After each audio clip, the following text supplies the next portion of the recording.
to the entertainment Talking Sports.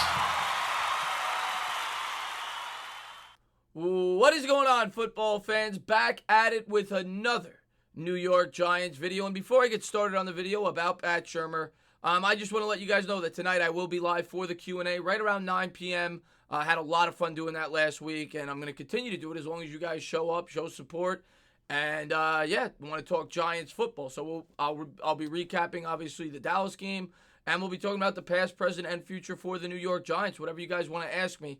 And I'm sure one name that will pop up is Pat Shurmur. And it's a name that I thought about after that game. Not that I blame Pat for that game. I said that in my video. Pat's made some questionable decisions. Didn't really think he made any really horrible decision in last night's game. I just think we were outmatched. But it's a name that you keep hearing about. I had people in my comments, and I completely get their mindset. This is a fan base that is used to winning. You know, kind of like the Yankees. I'm not a Yankee fan. I'm a Met fan. But Yankee fans obviously are used to winning, even on a bigger scale than the Giants. And they expect excellence from a great organization. And that is exactly what the New York Giants are, even though in recent history that has not been the case. This is probably, these last 7 or 8 years, have probably been the darkest time in at least recent history for the New York Giants since I've been alive. I was born in 85. Definitely the worst 8-year stretch, 7 or 8 year stretch, whatever it's been, since basically we won that second Super Bowl with Eli Manning in the history of the franchise. So I get why people are calling for Pat Shurmur's head. And I always say it's easy to take the mob mentality. Maybe I don't say it so much on YouTube, but it's something that I really feel about. And I'm always going to tell you on this channel how I feel. Not just what I think is going to happen, but how I feel and what I think is the right thing to do if I was the general manager. Everybody, that's why I said what I said about Eli. I still believe that. I got behind it when the Giants decided to do it, and Daniel Jones has shown some promise, and I think he'll continue, hopefully, to get better. But when they brought him in, I personally did not think he was ready. That's just my opinion. You may disagree with it. But that's what this channel is about, telling you guys my honest, unbiased opinion. And I would have stuck with Eli for a few more weeks. Daniel Jones came in, played great there against Tampa Bay. He regressed a little bit. Last night, continues to have his fumbling problems, and hopefully he sorts that out. But he did make some really good throws. But what this video is about is Shurmur. But like I said, I started with the mob mentality. Now that Eli's benched, that mob that likes to point out one individual that is for everything to blame or for most to blame, most people used to say it was Eli. Well, now everybody's going to turn to Pat Shurmur. And I had, some people asking me to make videos for his potential replacements, and you're hearing it through all out the chat. And I get it, right? I'm an emotional fan just like everybody else, and there are times where I'm ready to say this guy should be fired. And I question it. And listen, to this point in his Giants tenure, to this point in his career as a head coach, he has not gotten the job done. I'm going to give him a little bit of a pass with Cleveland because they are Cleveland. I mean, Bill Belichick wasn't even very successful there. So I gave him a clean pass. I liked the hire when we brought him in. Has not done the job. He's won 7 games since he's been here in a season and a half. But, you got to take some factors into play. Took over a young team, took over a team in a transition mode. So you can't expect it to just, turn into butterflies right away. They won 3 games the year before. They got rid of all the old players. They brought in all new players. And it's easy to say he should be fired. And like I said, there are times where I'm calling for his head. 4th and 15, and you go for it. I think maybe we should get rid of this guy in the moment. But when you sit back and you think about it, you hear a lot of names. And I'm a Jim Harbaugh guy. I'll be the first to say it. You hear Lincoln Riley. You hear all these guys, all these hotshot college coaches. And I woke up this morning saying to myself, maybe they will do that. Maybe they will fire Shurmur. And they might. I'm not going to rule it out. I don't think it's going to happen personally. And you know what? After I really, really thought about it, I don't think I would do it. And I'm going to tell you my reasoning why. First off, and this is the obvious reason. This is not the thing that I thought of this morning. But the obvious reason is you got a young quarterback. Just learned the playbook. You want to get another year out of it, right? You want to see how he can progress in this system. You don't want another guy to come in and scramble with his head. So that's the obvious thing, right? Because that's what bad organizations do. They go through coach after coach after coach until they find stability. Alex Smith is a perfect example until Jim Harbaugh came in and he fixed Alex Smith and the San Francisco 49ers. But Alex Smith went through like 5 offensive coordinators in his first 6 or 7 years in the league, and he struggled mightily because of it. Once he got stability with Andy Reid, with Jim Harbaugh, you saw the type of quarterback that Alex Smith could be, and he's a quarterback that a lot of people compare Daniel Jones too, which is why I am a big Jim Harbaugh guy. If the Giants ever decided to go outside of the organization and bring in a coach, whether it be next year or the year after, if Harbaugh was interested in coming here. But that is what I thought about today. It's easy to say, let's fire Pat Shurmur. Let's get rid of him. First off, why do we bring Pat Shurmur in? We brought Pat Shurmur in for Daniel Jones at the end of the day. He was not here for Eli Manning. This guy's known as a quarterback guru, a guy that got career years out of several quarterbacks that he was the offensive coordinator for. Now, you could argue that he was responsible for it. You could argue that he wasn't.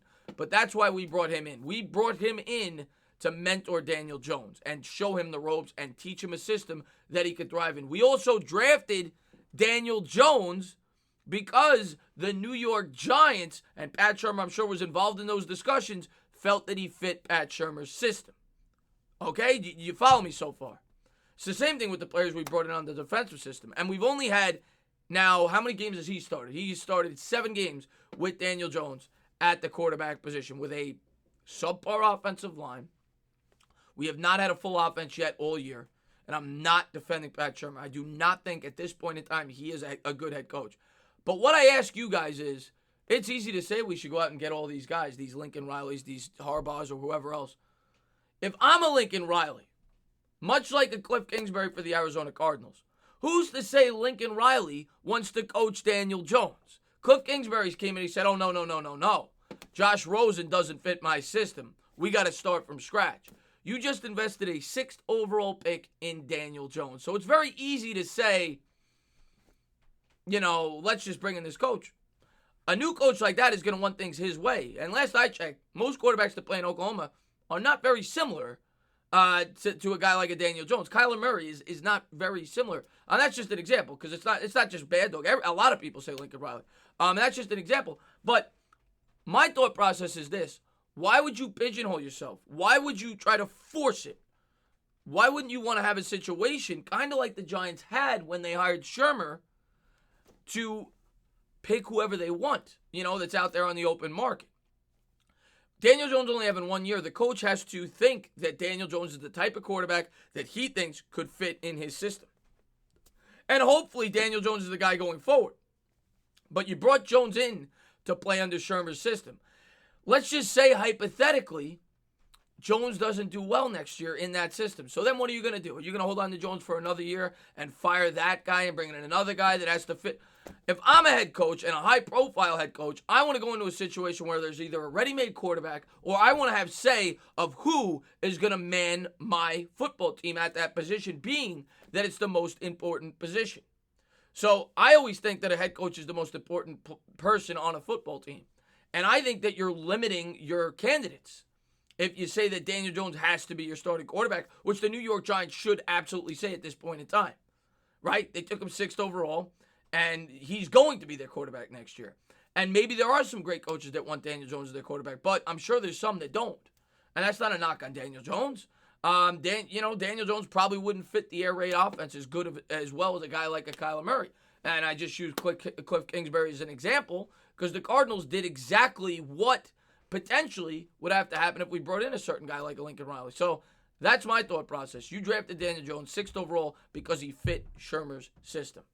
If you then get rid of Shurmur, yeah, I'm sure you can find coaches who are desperate to get jobs, but that is where you fall into the trap, right? The Jets did it with Adam Gase. Adam Gase was desperate. The Jets said, we need a coach. They got rid of, the guy they used to have over there. They bring in Gase, and, Todd Bowles, everybody blamed him. Then the Gase, now everybody's blaming Gase, so on and so forth.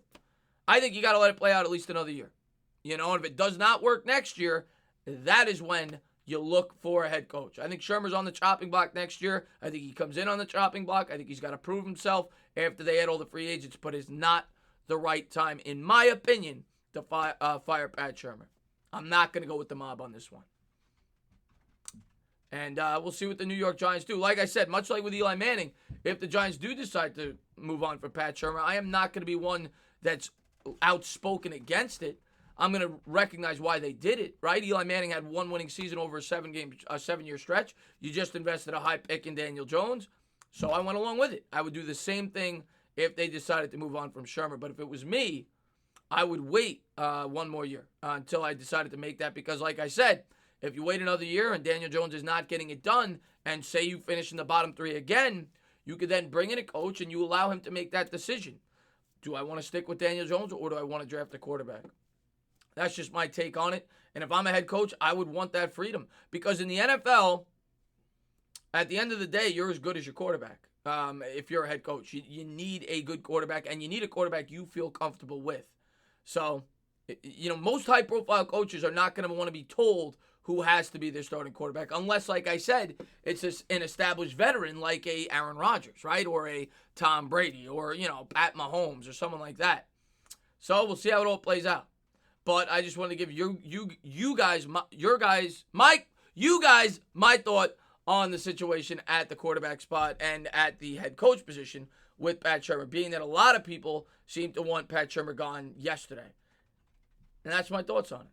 As always, if you liked what you watched, please subscribe, drop a comment, maybe give me a little thumbs up. Cheers.